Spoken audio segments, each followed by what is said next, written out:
India's roads tell a fascinating story of vehicle ownership. Two-wheelers are a dominant force. As of 2023, there are 260 million two-wheelers in India. In stark contrast, there are only 50 million cars. This means for every 1,000 people, there are 185 two-wheelers and a mere 34 cars. This disparity in ownership reveals a lot about India's economic realities and transportation preferences. The popularity of two-wheelers can be attributed to several factors. These vehicles are more affordable than cars, making them accessible to a larger segment of the population. Furthermore, their maneuverability is ideal for navigating India's often congested roads, especially in densely populated urban areas. This dominance of two-wheelers is not without its implications. It highlights the challenges many Indians face in affording personal cars. Moreover, the reliance on two-wheelers has significant consequences for traffic congestion and air pollution, particularly in urban centres.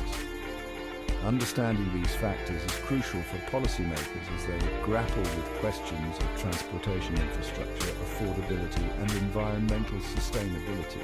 The dominance of two-wheelers in India is not just a statistic, it's a reflection of the country's socio-economic dynamics and a key consideration for its future.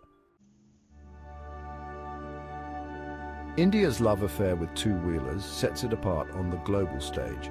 When compared to other countries, India has one of the lowest rates of car ownership per capita. However, it boasts one of the highest rates of two-wheeler ownership. This contrast becomes even more striking when we compare India to developed economies.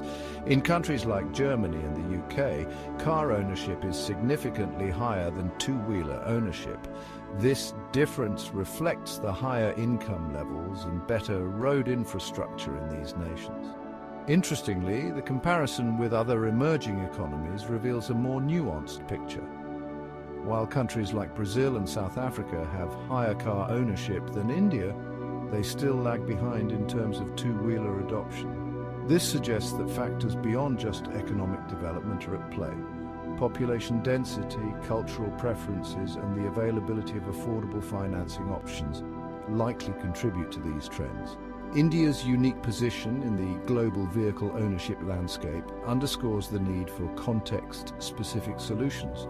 It would be impractical to simply replicate the transportation models of other countries. Instead, India must develop strategies that cater to its specific needs and constraints. To truly understand the reasons behind India's vehicle ownership patterns, we need to look beyond the national level.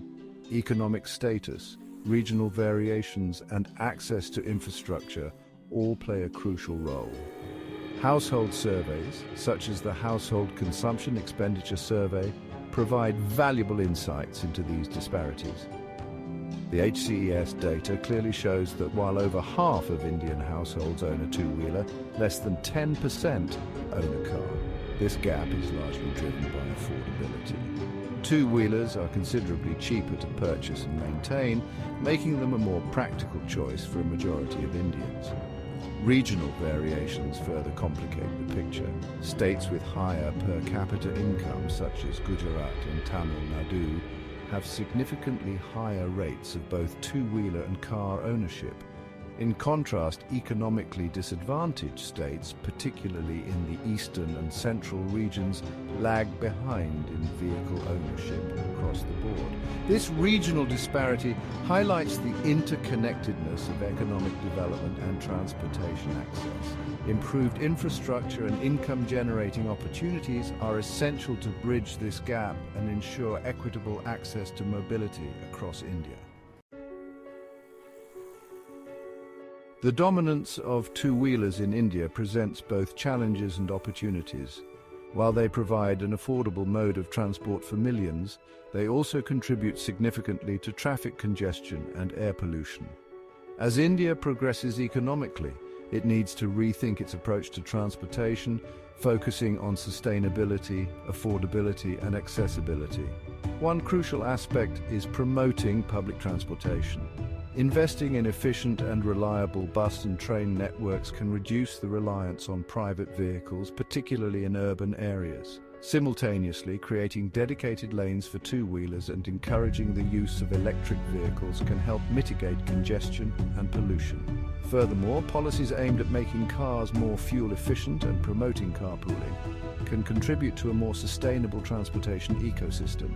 In rural areas, improving road infrastructure and connectivity to urban centres is vital to enhance access to economic opportunities and essential services. Addressing India's unique vehicle ownership dynamics requires a multifaceted approach. By investing in a diverse range of transportation options and enacting policies that encourage sustainable practices, India can pave the way for a future where mobility is accessible, affordable, and environmentally responsible.